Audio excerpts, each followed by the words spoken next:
Hey guys, it's Misty from the Book Rat, and it's time for Book Chat. This week we're talking about our favorite scary reads, or scary books in general.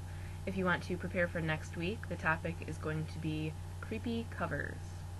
I grew up reading a lot of horror and generally scary stuff. That was pretty much all I read other than classics. From the time I was maybe 7 until 13 or so, I pretty much just read horror and mystery, and I think I kind of burnt myself out on it because I don't read it anymore and don't even really enjoy it much anymore. But I was a big fan of R.L. Stine and Christopher Pike and all those awful covers with the day glow contrasting lettering. But I do still have a soft spot for Christopher Pike, I'm not gonna lie. Yeah, I loved things like that, and I loved the thrill of it and a little bit of mystery and something that would give you chills, and I don't really get chills very easily anymore. Things generally just don't scare me, but there are a few things, of course, that are just creepy, and a few books that I've read in recent years, or am planning to read, that I've been told are creepy. So I'm going to talk about those.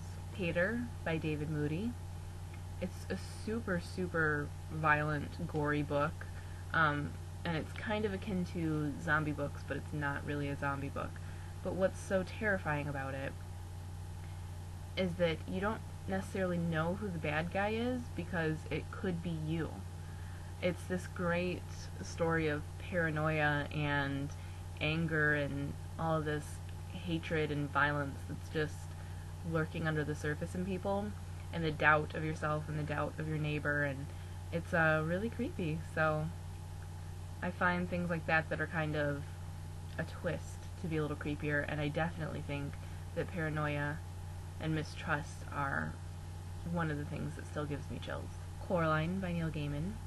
I said last week that I wish I would have read Coraline as a kid so that I could have been well and truly terrified.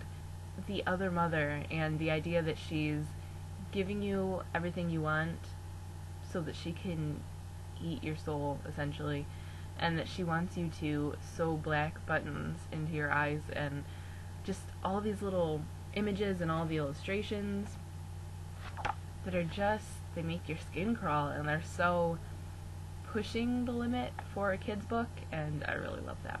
I also find things that are just a little off mentally to be far more disturbing and kind of horrifying.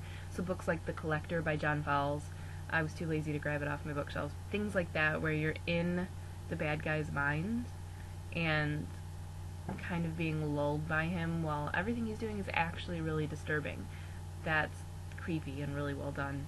Also, a book like Mad Apple by Christina Meldrum, which looks like this, where you aren't necessarily sure what's going on. Again, like Hater, you're not sure who's the bad guy, and it's very much about religious zealotry, which I've said before freaks me out, and about control, and both Mad Apple and The Collector are about control, and that's something that's makes your skin crawl. It's very unsettling.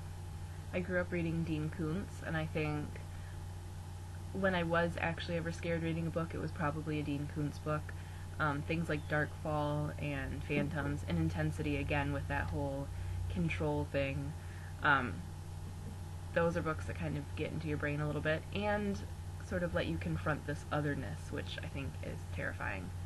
Right now, I'm reading Anna Dressed in Blood by Ken Dare Blake, and have been told this is pretty damn creepy, and I'm starting to see hints of it, so I'm actually looking forward to it.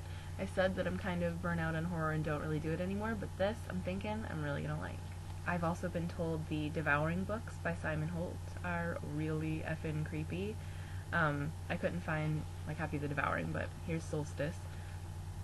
I didn't get that necessarily from the covers because the covers are more kind of haunted, but if you see the UK covers, yeah, they do look like they're really effing creepy. And another one that really creeped me out, and this is kind of silly, but in the Dark Tower series by Stephen King normally does nothing for me, but I do love that series. Blaine, the Mono Train, freaking creepy. That's my thoughts on scary reads. I know that there has been a bit of a resurgence in good horror, I've been told. I know Joe Hill is one that everyone says you just have to read, and I do intend to at some point. I do like the sensory experience of reading something that actually makes you scared, and reading it at night when every little creak makes you like, it's coming for me. So in theory, I could get back into horror, or like some of them, but yeah, I think it was just a phase in my life, and I kind of got over it.